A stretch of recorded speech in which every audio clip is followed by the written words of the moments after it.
Notre esprit vient de Dieu. C'est ce que Dieu a insufflé en nous. Et cette partie de nous cherche toujours la communion avec Dieu. La Bible dit, tel un homme pense, tel il est. Donc la force d'une personne, c'est son intérieur, c'est comment il pense.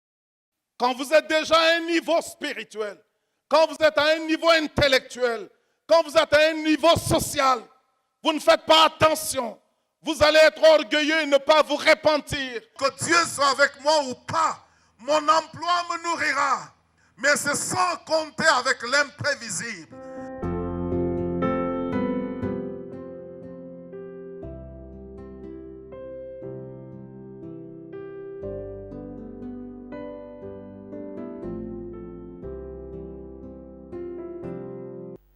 Nous devons invoquer le sang de l'agneau.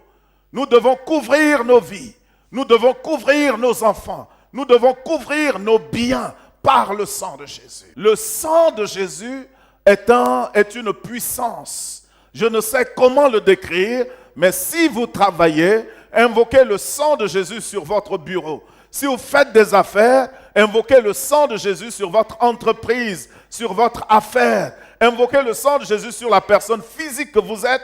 Invoquez le sang de Jésus sur la personne morale que vous avez. Si votre entreprise est là.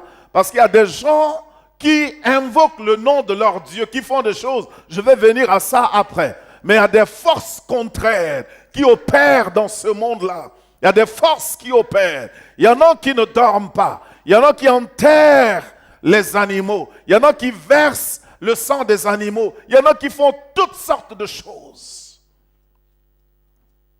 pour anéantir les autres, pour anéantir ceux qui sont en concurrence avec eux, pour maintenir dans un assujettissement ceux avec qui ils travaillent. Comme ça, la promotion, c'est de leur côté et non de votre côté. Des gens qui vont faire des choses. Il y a des personnes, quand ils arrivent déjà dans leur lieu de travail, ils perdent leur créativité, ils perdent leur bon sens. Ils deviennent faibles. Il y en a qui perdent de confiance. Ils manquent de confiance quand ils sont au boulot. Mais quand ils sont dehors, ils retrouvent leur ingéniosité, ils retrouvent leur bon sens, ils retrouvent leur assurance, ils retrouvent leur confiance. Mais quand ils sont au bureau, quand ils sont au travail, ils sont incapables de prendre d'initiative, incapables d'être sûrs de ce qu'ils font. Et cela transparaît, on ne peut jamais leur faire confiance. Dieu a dit, ne tremble pas devant eux. Si tu trembles, je te ferai trembler. Et nous devons invoquer le sang de Jésus. Une sœur, ici à l'église, est partie dans son lieu de travail et a retrouvé de la poudre. Elle est la seule à avoir la clé. Elle a retrouvé de la poudre sur sa table, sur sa chaise plutôt.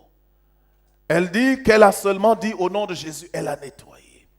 Quand elle me disait cela, je lui ai donné le témoignage de Papa Didina quand il travaillait encore. Et il nous a dit, il a fermé son bureau à clé. Il utilisait un verre pour boire de l'eau au travail dans son bureau. Il était le seul à avoir la clé, mais le jour suivant, quand il est arrivé au bureau, il a trouvé le verre à la place à moitié rempli de sang. Les gens utilisent toutes sortes de techniques et de pouvoirs, tout pour s'avantager dans la vie.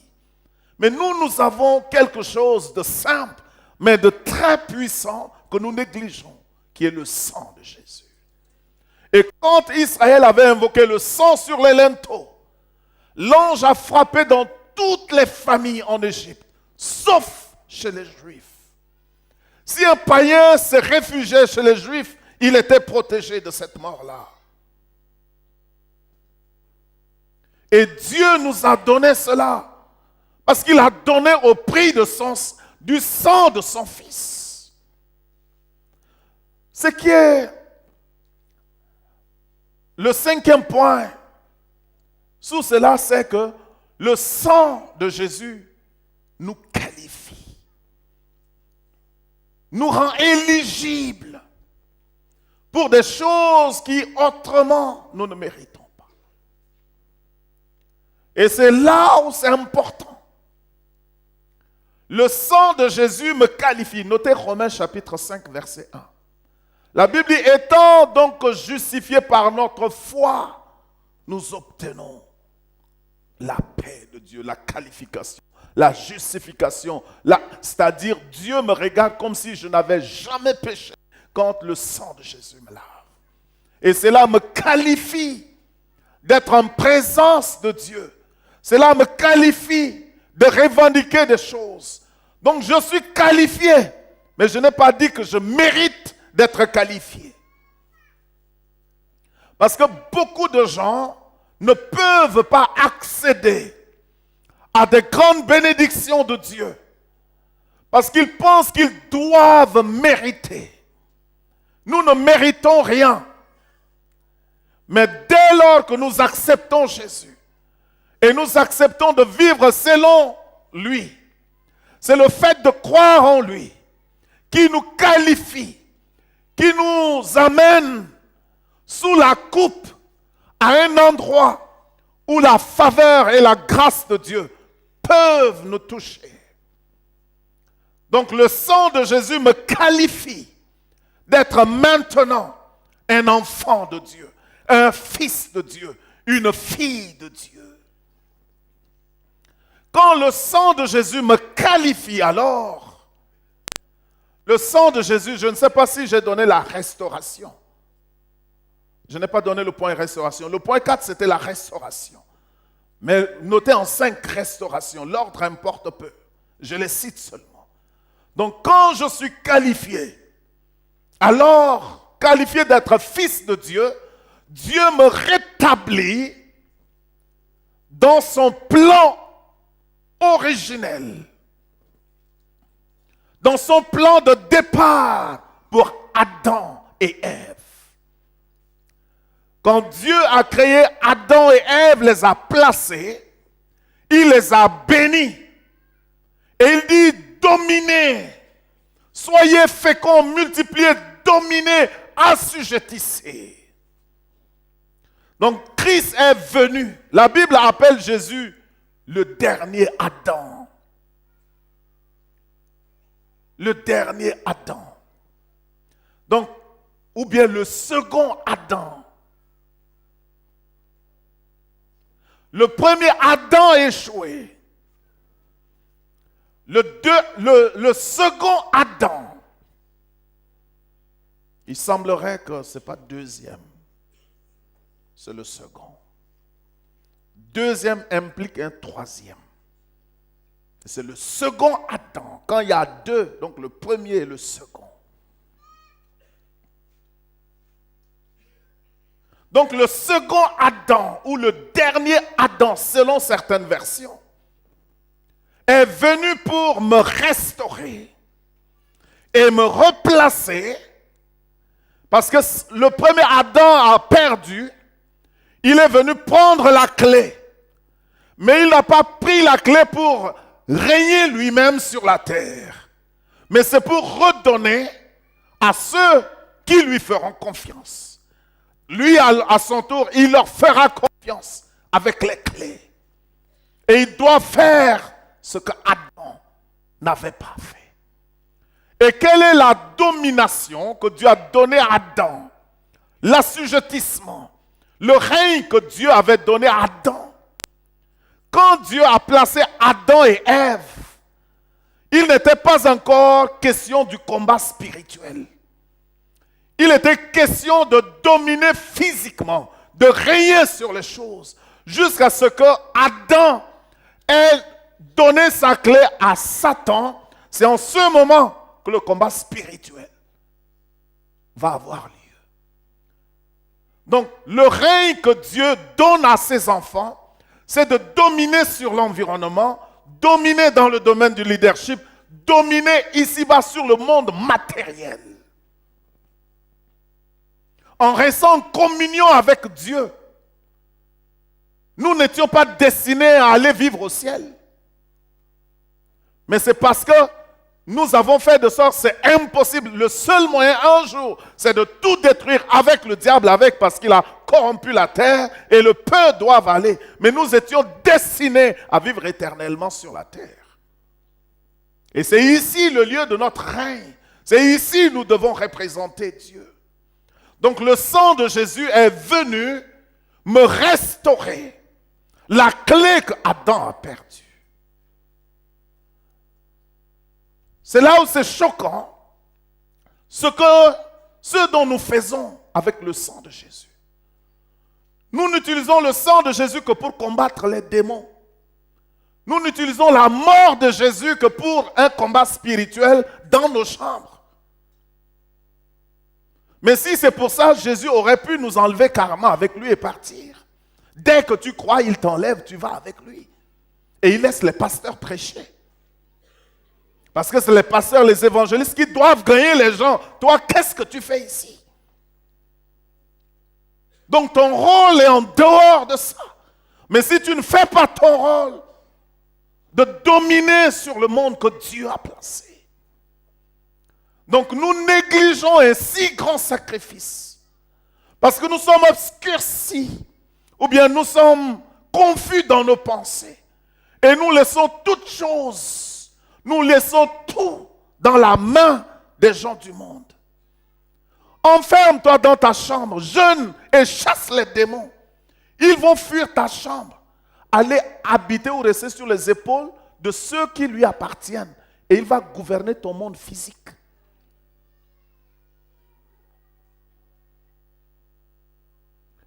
Il dit, tu m'as chassé de ta chambre et de ton église. Je suis sur les épaules des députés. Je suis sur les épaules des présidents. Je suis sur les épaules des ministres. Je vais promulguer des lois contre toi. Depuis que Satan est venu, le combat a deux aspects.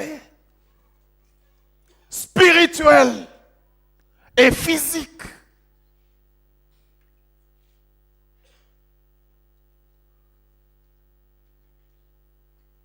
Beaucoup sont délivrés, mais ils ne sont pas libres. Israël était délivré de l'Égypte pour aller vivre sa liberté dans le pays où coule le lait et le miel.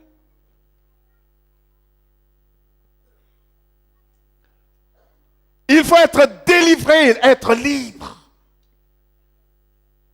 Donc quand on va racheter quelqu'un du marché de l'esclavage, et on te dit que tu es libre.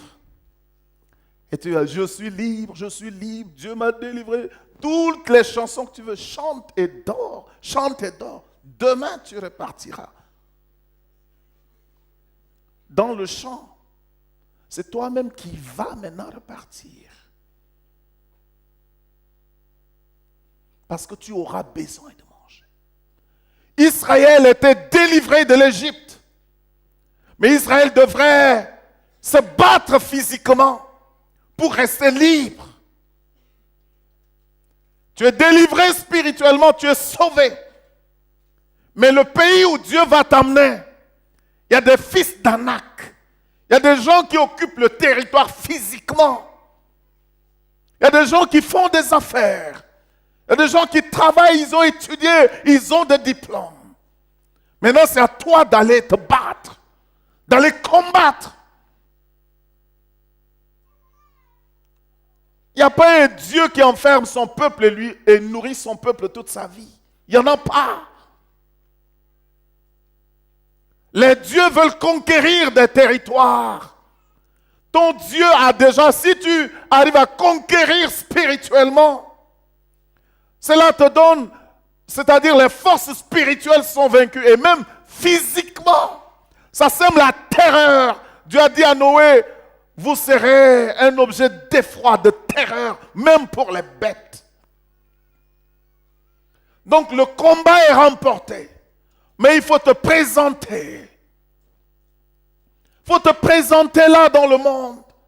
Il faut oser. Il faut désirer rester libre. Il y a des choses que des hommes libres font. Il y a des choses que des femmes libres font. Sinon, tu retombes. Dans la Bible, il y a des moyens d'être esclave. Il y en a qui deviennent esclaves par endettement. Tu prends des dettes, tu ne peux pas payer. Dieu demande que tu sois esclave jusqu'à ce que tu payes, toi et ta famille. Ça ne sert à rien d'être délivré spirituellement et être esclave quelque part. Et nous devons changer et ne pas ramener le sang de Jésus à des choses médiocres. C'est un très grand sacrifice. Et nous ne devons pas ramener cela à 1000 francs, ramener cela à combat spirituel. Le frère là me déteste, Seigneur, au nom de Jésus, je chasse l'esprit qui est derrière lui, au nom de Jésus. Qu'est-ce que ça te fait? Qu'est-ce que ça te fait? Ça ne te fait rien. Tu crois que tu es super spirituel, Dieu est content de toi. Mais tu n'avances pas. La Bible dit ça, ce sont les rudiments de la chrétienté. Le baptême, ce sont des rudiments. La sanctification, ce sont des rudiments. Il y en a qui sont restés au rudiment de la foi. La sanctification, c'est les bases, ce sont des petites choses. La doctrine des démons, ce sont des petites choses. Baptême, c'est le départ.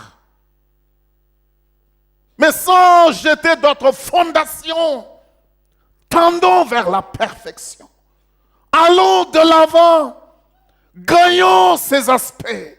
Dominons ces aspects. Il est important de savoir et de ne pas réduire le sacrifice de Jésus au pain à 1000 francs. Parce que le sacrifice qui était fait, l'agneau qui était sacrifié, Jean-Baptiste a dit, voici l'agneau de Dieu qui ôte le péché du monde. L'agneau, c'était en connexion directe avec Exode. L'agneau qui était sacrifié dans Exode, c'était en vue de sauver ce groupe et d'aller fonder une nation. Et de là, des lois vont naître. Des préceptes seront donnés. Sauvés en vue d'une grande chose. Mais nous restons limités. Et nous pensons que c'est un signe de spiritualité.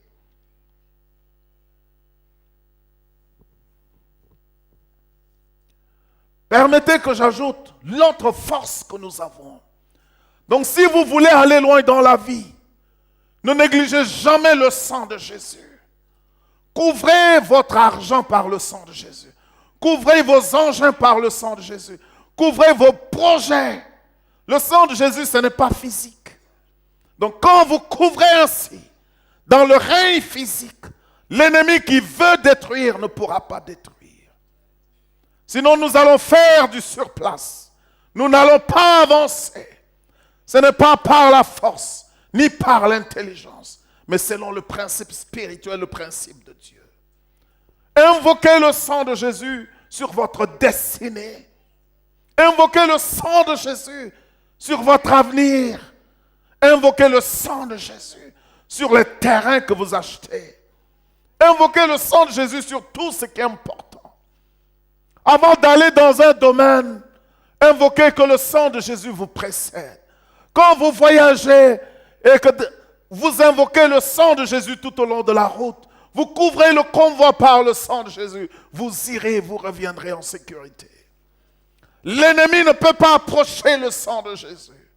En Égypte, le pays de la magie, le règne de la magie, même là, rien que le sang d'un agneau, l'ange de la mort ne pouvait pas toucher.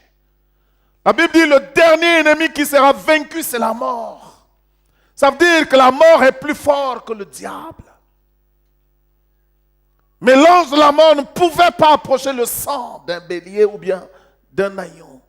Mais la Bible dit que le sang de Jésus est meilleur que tout ça. Si vous invoquez un tel sang sur vous, seul l'ennemi connaît la portée de l'efficacité du sang de Jésus.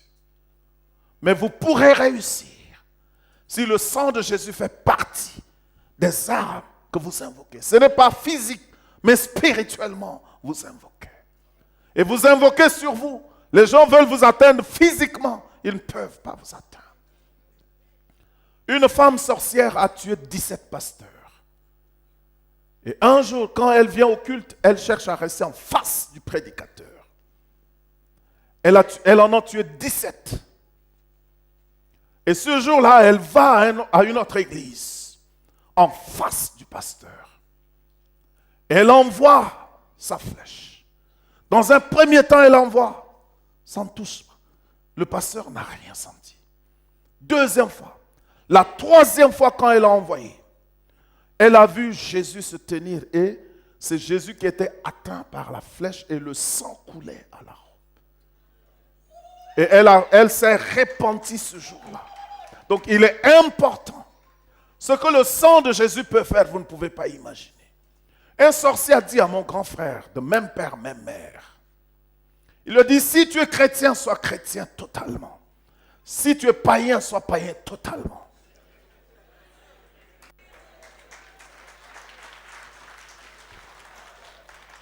Et il a dit à mon grand frère ceci. Il dit, voici ce qui se passe quand un sorcier ou bien un mystique appelle l'âme, invoque l'âme d'un chrétien dans la calebasse, dans l'eau. Parce qu'on fait des incantations, on fait apparaître ton image. Il dit, quand c'est un chrétien qu'on invoque, il dit, soit c'est le sang qui apparaît dans la calebasse, ou c'est la croix qui apparaît. Et je me suis rendu compte que c'est la même chose dans Bishop Tudor Bismarck qui est au Malawi. Il dit, pendant qu'il était petit, il y avait un voisin qui perturbait son grand-père. Donc son grand-père a fait venir un féticheur dans le jardin familial. C'était des gens riches. Il a fait venir. Alors il a fait venir et le féticheur a fait appel à l'esprit, à l'image du voisin. Et quand l'image du voisin est apparue dans l'eau, le féticheur a appelé son grand frère et lui dit, est-ce que je dois le tuer ou bien quoi faire? Il dit que son grand-père a simplement dit au féticheur, donne-lui seulement un avertissement. Donc, quelque chose, c'est pareil chez nous, vous partez ailleurs, c'est pareil. Vous demandez des renseignements. Dans le vaudou, c'est pareil. Le vaudou encore, parfois ce sont des poupées. On te pince avec des aiguilles. Quand on pince, toi, tu ne peux pas tenir. La nuit, tu ne peux pas dormir, toutes ces choses. On utilise un symbolisme, une représentation. Mais quand tu es couvert par le sang de Jésus, ils ne peuvent rien faire. Le sang de Jésus est une arme puissante. Le nom de Jésus, permettez que j'enseigne.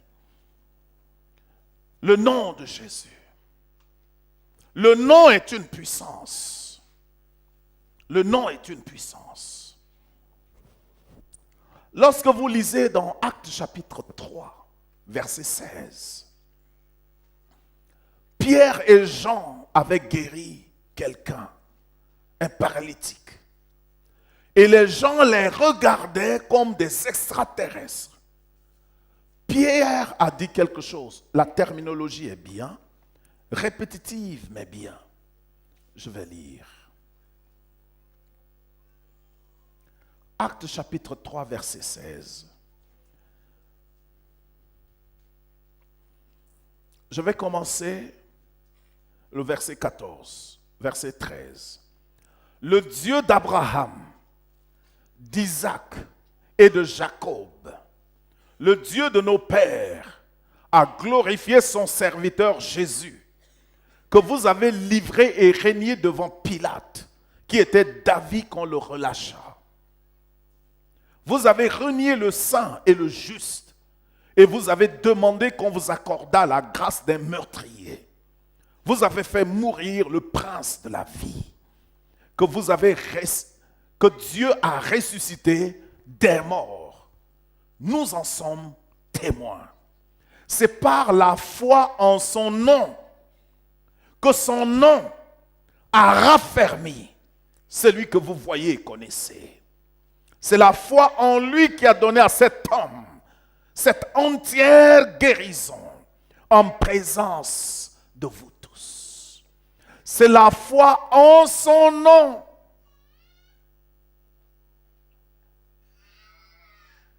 Que son nom, vous voyez le nom, avant d'en arriver là, en un, le nom,